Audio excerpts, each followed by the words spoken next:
Hello दोस्तों, तो अब हम आज की कहानी पढ़ना शुरू करते हैं।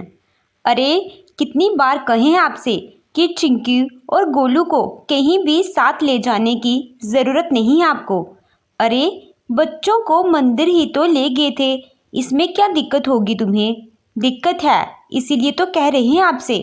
हमें नहीं पसंद कि तुम दोनों मेरे बच्चों को मुझे बिना पूछे ले जाएं। अरे काहे इतना तमाशा कर रही हो बहू? मंदिर ही तो लेकर गए थे।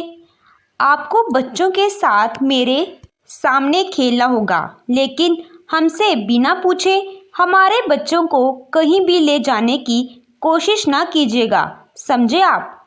अच्छा, अब अपने पोते पोते को बाहर ले जाने के लिए भी हमें बहू की इजाज़त लेनी पड़ेगी। हाँ हाँ, लेनी पड़ेगी। अगर आज के बाद ऐसा हुआ तो हम बर्दाश्त नहीं करेंगे। घोर कलयुग आ गया है, अब क्या ही कर सकते हैं। बेटा भी तो बहू के साथ ही मिला हुआ है, पर हम भी कौन से अपने पोता पोतियों से दूर रहेंगे। बहू को जो बोलना है बोलने दो। सही बात है, हम क्यों पोते पोतियों से दूर रहें? अगर थोड़ा सुनाएगी तो सुन लेंगे। भला दिव्या को ज़रा भी पसंद नहीं था कि उसके बच्चे दादा दादी के पास जाएं, पर दिव्या के मना करने के बाद भी शीला और सुंदरलाल का मन नहीं मानता था और वह फिर भी बच्चों को कहीं खिलाने पिलाने ले जाते। अरे गोलू सुन तो, कहाँ है तेरी माँ? दादी जी, माँ सो रही है, आप कहो तो उठा दूँ? अरे नहीं नहीं, सोई हुई शेरनी को कोई उठाता है भला? अच्छा है, सो रही है। पर दादी जी, आप ऐसा क्यों पूछ रही हैं? अरे तुम्हारी माँ सो रही है तो हम तुम्हें कहीं बाहर घूमने ले चलते हैं। पर दादा दादी जी, माँ ने तो हमें मना किया है आपके साथ बाहर अकेले जाने में। पर वह तो अभी सो रही है। वैसे तुम दोनों का भी तो मन होगा बाहर आइसक्रीम खाने का। हाँ हाँ, आइसक्रीम और पानी पूरी इनको बहुत पसंद है ना बेटा? हाँ दादाजी, पसंद तो है, पर मम्मा को पता चल गया तो वह हमें मारेंगी। अरे हम उनके आने से पहले वापस आ जाएंगे।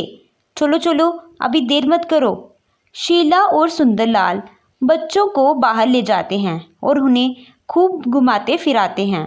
और वहाँ जब दिव्या की आंख खुलती है तो बच्चों को घर में ना देखकर वह समझ जाती है कि फिर से उसके सास ससुर बच्चों को बाहर ले गए हैं। यह सोचकर वह आग बबूला हो जाती है।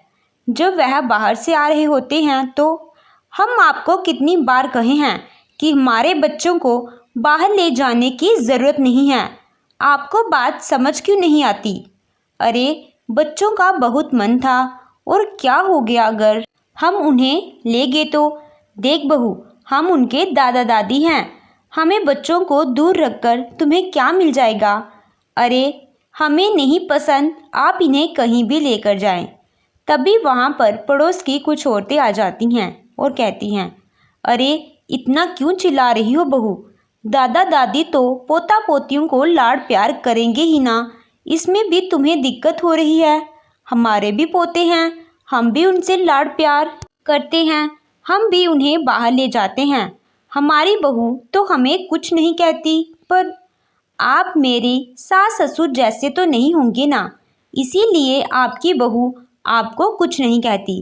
क्यों बहू, हमें बदनाम कर रही हो? आज तक कभी कहा तुम्हें कुछ? कभी तुमसे झगड़ा नहीं किया, कभी किसी बात के लिए नहीं रोका।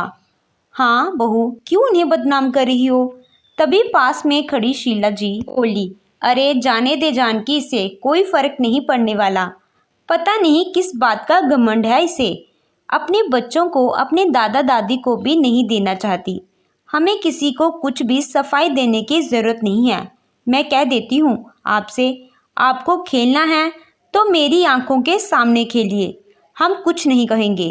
अच्छा, अब हमें कैदियों की तरह अपने पोता पोती से मिलना होगा। जे देखो बहन जी, किस तरह से हमें ऑर्डर दे रही है कि वह उसकी आंखों के सामने ही अब हम खेल सकते हैं। पता नहीं क्या कसूर है हमारा जो इतनी बड़ी सज़ा मिल रही है।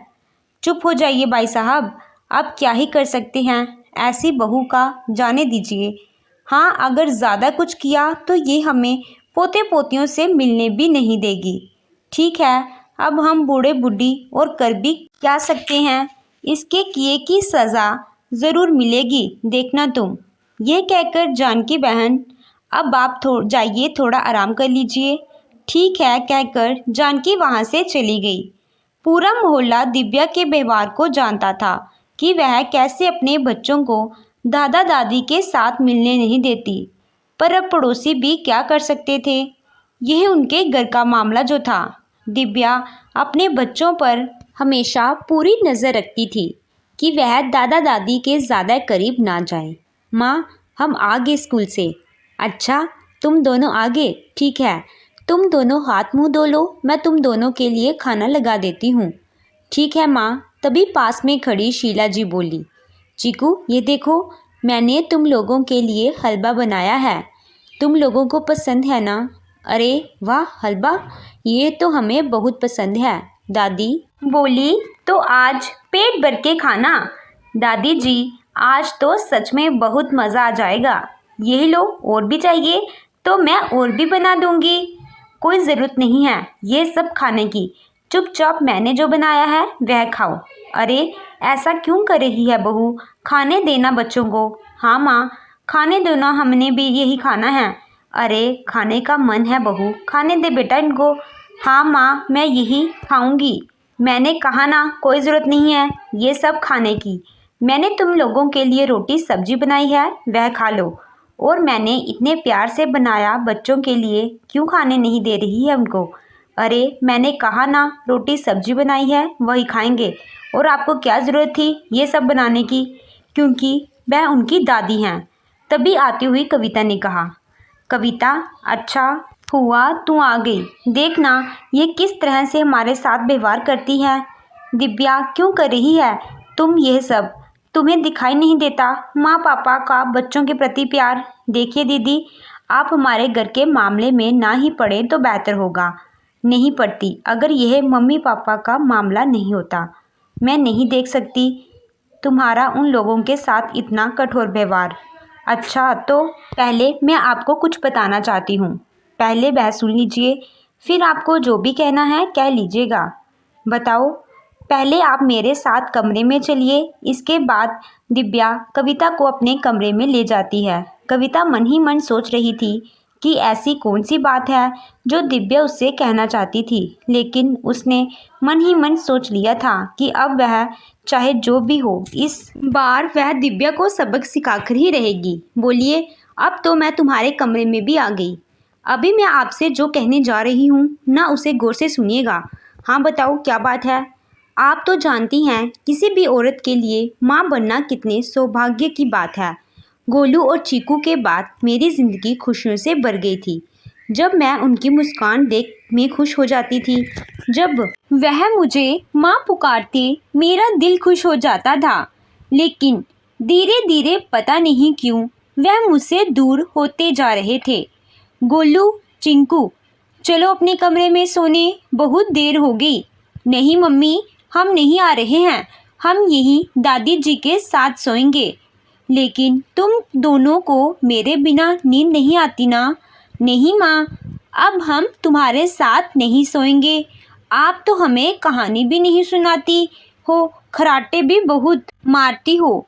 क्या बोल रहा है तू ये गोलू? हाँ माँ, आप हमें सच में नहीं सोने देती। सोने देना बहू, इन्हें यहीं पर क्या फ़र्क पड़ता है? मुझे कोई दिक्कत नहीं है कि यह दोनों आपके साथ सोएं, पर यह कैसी बातें कर रही हैं? अरे जान दे बहू, बच्चे हैं, जो मन में आया बोल दिया। माँ, आप जाओ यहाँ से और हमें चैन से सोने दो, और हम आपके साथ नहीं सोएंगे। हाँ माँ, नहीं सोएंगे। यह दोनों ऐसी बातें क्यों कर रही हैं? गोलू और चिंटू ने मेरे साथ सोना बंद कर दिया। सोने की बात तो मैं किसी तरह हजम कर ली। अब उन दोनों का बर्ताव अजीब सा हो गया था। आज मैंने तुम दोनों के लिए तुमकी पसंद का पास्ता बनाया है। तुम्हें बहुत पसंद है ना? नहीं माँ, हमें नहीं खाना, हमें पता है इसमें भी आपने सब्जियाँ छुपाई होंगी। कभी आप अच्छा खाना नहीं बनाती, कभी आप हमें बाहर खाना खिलाने नहीं ले जाती। क्योंकि आपको सब्जियां पसंद हैं, इसीलिए आप हमें भी वही खिलाती हैं। अरे नहीं बेटा, सब्जियां तो सेहत के लिए बहुत अच्छी हैं, इसीलिए तुम दोनों को खिलाती हूँ। हमें पता है आप खुद के लिए अच्छा खाना बनाते हो और हमारे लिए नहीं। हम नहीं खाएंगे यह खाना। अरे क्या हो गया मेरे बच्चों को? ऐसा नहीं करते बेटा। देखो, तुम्हारी दादी तुम्हारे लिए कचौरी लाई है, ये खा लो। कचौरी? अरे वाह दादी, मज़ा आ गया। माँ जी, ये बाहर की कचौरी में पता नहीं क्या क्या डालते हैं। मत दीजिए, मैं उनके लिए सब्जियों से बना हुआ घर का पास्ता बनाया है। अरे बहू, रोज़ तो तुम इन्हें यही सब खिलाती हो, आज खाने देना इन्हें। सब्जी आपको पसंद है माँ, हमें नहीं, हम नहीं खाएंगे। यह कचौरी तो बहुत टेस्टी है, मैं तो यही खाऊंगी। हाँ दादी, मज़ा आ गया। और ये पास्ता, ये कौन खाएगा? यह माँ आप खा लो, हम नहीं खाएंगे। वैसे भी ये खाना आप अपने लिए बनाती हैं, हमारे लिए नहीं। बच्चों, किसने कहा आपको ये खाना मैं अपने लिए बनाती हूँ और आपके लिए नहीं? अरे बहू छोड़ ना, तू जाकर अपना काम कर, खाने दे कचौरी। खाओ खाओ मेरे बच्चे, पेट भरकर खाओ। अब वह दोनों हर बात पर मुझे आर्ग्यू करने लगे। मैं उन दोनों को जो भी कहती वह मुझे उल्टा जवाब देते हैं। मुझे कुछ भी समझ में नहीं आ रहा था। नहीं, हम नहीं जाएंगे ट्यूशन। गोलू, रोज तो बेटा तुम अच्छे से ट्यूशन जाते हो, पर आज क्यों नहीं? क्योंकि आपको हमें ट्यूशन भेजकर मोबाइल जो चलाना है। गोलू, क्या बदतमीजी है ये? क्या बोले जा रहे हो? मैं जानता हूँ आप हमें ट्यूशन भेजकर फ़ोन चलाती रहती हो। किसने कहा मैं फ़ोन चलाती हूँ? बहाने मत बनाओ, ट्यूशन जाना है तो मतलब जाना है। अरे बहू, अगर आज बच्चों का मन नहीं है तो रहने देना, क्या फ़र्क पड़ जाएगा? एक दिन अगर नहीं जाएंगे तो बात जाने या ना जाने की नहीं है बाबूजी। पर आजकल ये मेरी कोई भी बात नहीं मानते। मैं कुछ भी कहती हूँ मुझे गलत जवाब देने लगते हैं। अब बच्चों पर इतनी सख्ती करोगी तो बहू ऐसे ही होगा ना। सख्ती तो वो मैं इनकी भलाई के लिए करती हूँ, पर पता नहीं क्या कुछ चलता है इनके दिमाग में। छोड़ो इस बात को, हम लेकर जा रहे हैं इन्हें बाहर घूमने। पर इनका ट्यूशन ट्यूशन कल चले जाएंगे, कोई बात नहीं। ये घूमने चलेंगे, चलो चलो। उस दिन पता नहीं क्यों पर मेरा भी मन नहीं मान रहा था, इसीलिए मैं भी माँ जी, बापू जी और बच्चों के पीछे गई। मैंने सोचा मैं उन्हें गार्डन में जाकर सरप्राइज दे दूंगी। लेकिन उस दिन मैंने जो सुना उसे सुन मुझे अपने कानों पर विश्वास नहीं हो रहा था। देखा, कहा था ना मैंने तुम्हें गोलू बेटा, तुम्हारी मम्मी को तो बस खुद की पड़ी है। वह तुम दोनों को ट्यूशन भेजकर बस फ़ोन चलाना चाहती हैं, इसीलिए तो तुम्हें भेज रही थी ट्यूशन। रोज ना वह ऐसे ही करती हैं। अब हम यहाँ पर तुम्हें पानी पूरी, बर्गर, आइसक्रीम सब खिलाएंगे, ठीक है? और घर जाकर क्या कहोगे? हमें नहीं खाना आपके हाथ का खाना। माँ सिर्फ अपनी पसंद का ही खाना बनाती है, तुम दोनों को क्या पसंद है यह तो कभी सोचती ही नहीं। और कह देना कि हमने नहीं खाना, हम तो दादा दादी के साथ खाना खा कर आए हैं। हाँ ठीक है दादी, हम ऐसे ही कहेंगे। माँ सच में अपने बारे में ही सोचती है, हमें प्यार नहीं करती। मैं तो उनके साथ का कुछ भी नहीं खाऊंगा दादी। हाँ ये हुई न बात, वह तो पहले से ही ऐसी हैं। मेरे बेटे को तो अपने कहने पर ही नचाती हैं। अब देखो मेरा पोता पोती कैसे मेरे कहने पर चलते हैं। हमारा बेटा तो हमारे कहने पर नहीं है, पर हमारे पोता पोती तो वही करेंगे जो हम कहेंगे। आपके माँ और बाबूजी मेरे बच्चों को मोहरा बना रहे थे, वह भी मेरे खिलाफ। उस दिन के बाद मैं अपने बच्चों को उनके साथ अकेले भेजना छोड़ दिया। मैंने उन्हें कभी अलग नहीं किया अपने बच्चों से, पर अब मैं उन्हें कभी अकेला नहीं छोड़ती। यह नहीं हो सकता, मेरे माँ पापा ऐसा नहीं कर सकते। ठीक है, अभी माँ बच्चों के साथ है ना, तो आइए देखते हैं अभी वह क्या कर रही है। दिव्या की बात कविता मानने को तैयार नहीं थी, पर जब उसने अपनी आंखों से देखा कि माँ बच्चों को क्या कह रही थी, तो उसके पैरों तले जमीन खिसक गई। छोड़ो, मत खाओ ये सब्जी। मैंने तुम्हें कहा था ना, तुम्हारी माँ सिर्फ अपनी पसंद का खाना बनाती है। कह देना हमें नहीं खाना वह खाना। ये लो तुम हलवा खाओ। नहीं दादी, आप झूठ बोल रही हैं। माँ हमारी पसंद का ही खाना बनाती हैं। हमें ये हलवा नहीं खाना, इसमें बहुत सारी चीनी होती है जो हमारी सेहत के लिए अच्छी नहीं होती, इसीलिए माँ हमें नहीं देती। हाँ दादी, हम वही खाएंगे जो माँ हमारे लिए बनाएगी। अरे तुम्हारी माँ सिर्फ अपने लिए खाना बनाती है। अरे बड़े बोले हो तुम दोनों। बस माँ, क्या कर रही हो तुम?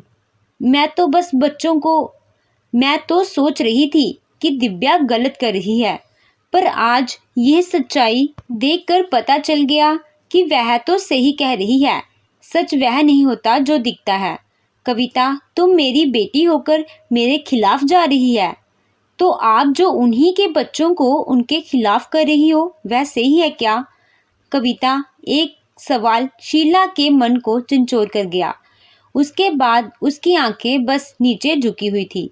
उसे अपनी गलती का एहसास हुआ और उसने दिव्या से उस बात की माफ़ी भी मांगी। तो दोस्तों, आपको ये कहानी कैसी लगी कमेंट कर ज़रूर बताएं। कहानी अच्छी लगी हो तो वीडियो को लाइक कीजिएगा। चैनल पे नए हो तो चैनल को सब्सक्राइब कीजिएगा। Thank you.